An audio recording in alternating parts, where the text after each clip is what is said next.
여러분 안녕하십니까? 데이터 분석 방법을 정리해드리는 데이터 인사이트 연구소 김진서 소장입니다. 혼자서 시작하는 보건의료 데이터 통계 분석, 의학 연구를 주제로 하여서 설계에서 분석까지 총 9주 과정으로 진행이 됩니다. 그 마지막 시간 9번째 시간이 되었는데요. 의학 연구에서 꼭 필요한 생존 분석의 이해를 끝으로 마무리 지어보려고 합니다. 그동안 도움이 되셨기를 바라면서 오늘도 힘차게 시작해 보도록 하겠습니다.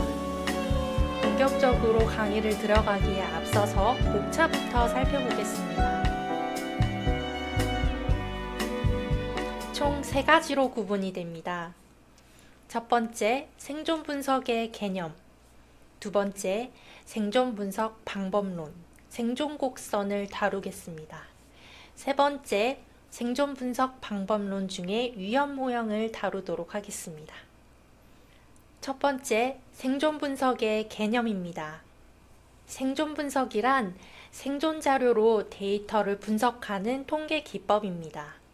여기서 말하는 생존 자료란 사건 그리고 시간으로 구성이 됩니다. 첫 번째, 사건, 이벤트란 사망과 재발과 같이 사건의 발생 여부를 알 수 있는 변수가 쓰입니다. 두 번째, 시간, 타임은 예를 들어서 생존 시간과 재발 시간이 있습니다. 쉽게 말해서 사건, 이벤트로 말씀드린 사망과 재발이 발생한 시간이라고 보시면 되겠습니다. 우측 그림을 한번 살펴보시겠습니다. 생존 분석에서 중요한 이 생존 자료는 Y 종속 변수로 쓰이게 되는데요.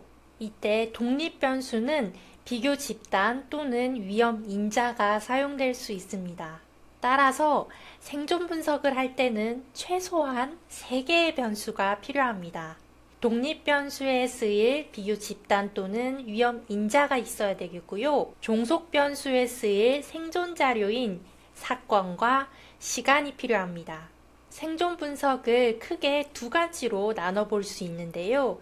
그 중에 첫 번째는 집단 간 생존율을 비교 분석하는 것입니다. 이때는 독립 변수에 비교 집단이 오고 생존 곡선을 그려서 집단 간에 생존율의 차이가 있는지 분석을 하게 됩니다. 두 번째로는 생존율에 영향을 미치는 요인을 분석할 수 있습니다. 이때는 독립 변수에 위험 인자가 오게 되고요. 위험 인자를 활용하여서 위험 모형을 만들 수가 있겠습니다. 다음으로는 두 번째, 생존 분석 방법론 중에 생존 곡선에 대해 알아보도록 하겠습니다. 2가지를 나눠서 살펴보도록 할 텐데요. 첫 번째로는 카플란-마이어 커브를 살펴보겠습니다. 카플란-마이어 커브는 생존 자료를 시각화할 때 사용됩니다. 사건의 발생 시점 기준으로 생존 곡선을 추정하게 되는데요. 아래에 보이시는 것과 같이 독립 변수와 종속 변수가 필요하고요. 독립 변수에는 집단이 오게 되는데 해당 예시에서는 질환 여부로 두었습니다. 0일 때는 질환을 진단받지 않은 A그룹이라고 보고 1일 때는 질환을 진단받은 그룹 B라고 보겠습니다. 그리고 종속 변수에는 생존 자료가 오게 되는데요. 이벤트에서 0일 때 생존, 그리고 1일 때 사망으로 보겠습니다. 시간, 타임은 생존 시간으로 두었습니다. 따라서 아래의 예시를 통해서는 질환 여부에 따라서 즉 그룹 A와 그룹 B 간에 생존 곡선의 차이가 있는지 알아볼 수 있습니다. 두 번째로 설명드릴 개념은 로그랭크 테스트입니다. 앞서 카플란-마이어 커브에서 보셨듯이 집단 간에 생존 곡선의 차이가 있는지 확인을 했다면 정말 통계적으로 유의미한 차이가 맞는지 p-value를 통해서 확인을 해야 합니다. 일반적으로 p-value가 0.05보다 작을 때 유의하다라고 해석을 할 수 있습니다. R 프로그램을 통해서 예시로 한번 그래프를 그려보았습니다.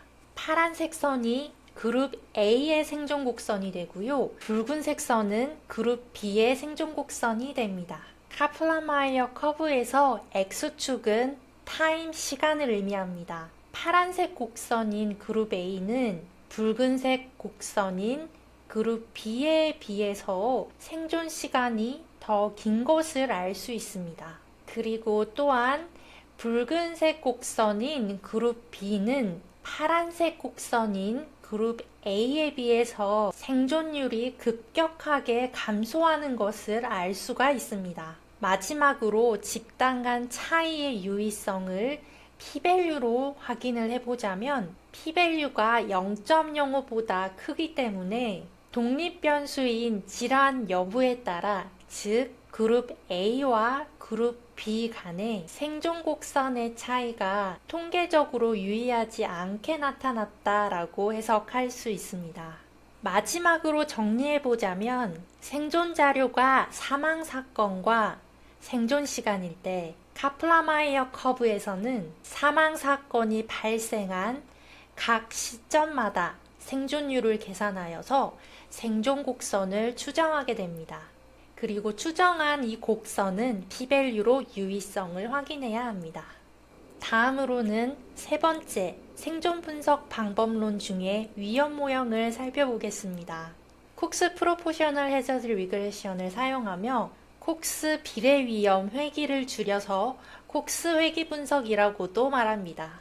독립 변수에 있는 위험 인자가 종속 변수에 있는 생존율에 미치는 영향을 분석하는 방법이 콕스 리그레션입니다. 우측에 보이시는 그림과 같이 독립 변수가 종속 변수에 미치는 영향을 평가하는 회귀 분석과 그 목적이 같다라고 볼 수 있겠습니다. 8번째 시간 로지스틱 회귀 분석의 이해에서 설명드렸던 것과 같이 유사한 형태로 이해하시면 좋겠습니다.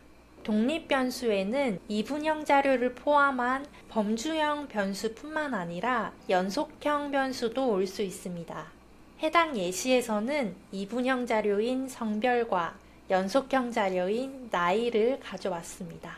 종속 변수는 생존 자료인 이벤트와 타임이 오겠습니다.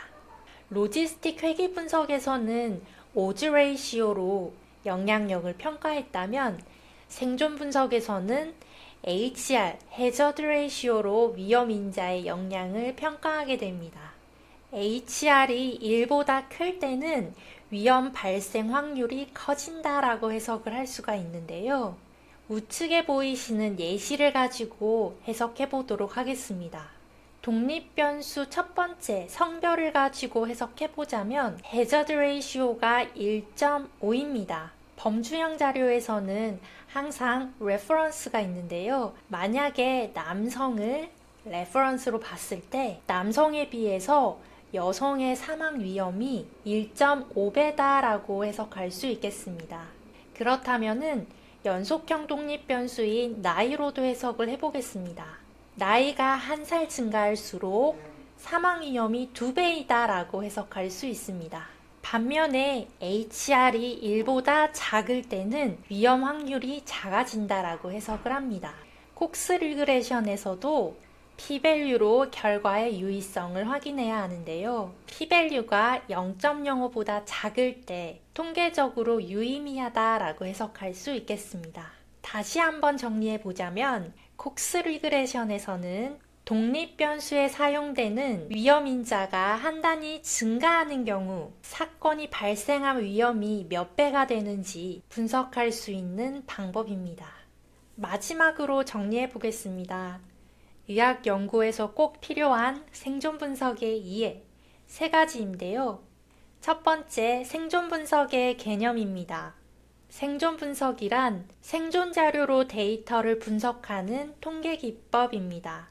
따라서 생존 분석을 수행하기 위해서는 생존 자료가 반드시 필요합니다. 두 번째, 생존 분석 방법론 중에 생존 곡선을 소개해 드렸습니다. 생존 자료를 시각화하는데 카플라마이어 커브가 주로 사용됩니다. 마지막으로 세 번째, 생존 분석 방법론에서 위험 모형을 소개해 드렸습니다. 독립 변수에 사용되는 위험 인자가 종속 변수인 생존율에 미치는 영향을 분석하는 방법이 콕스 리그레이션이었습니다. 지금까지 혼자서 시작하는 보건의료 데이터 통계 분석의 마지막 파트인 생존 분석의 이해를 함께 살펴보셨습니다. 총 9주간의 과정이었는데 어떠셨을까요? 여러분들께 꼭 필요한 도움이 되셨기를 바라면서 오늘 강의를 마무리하도록 하겠습니다. 마지막까지 함께 해주셔서 감사합니다, 여러분. 오늘도 건강 행복하십시오.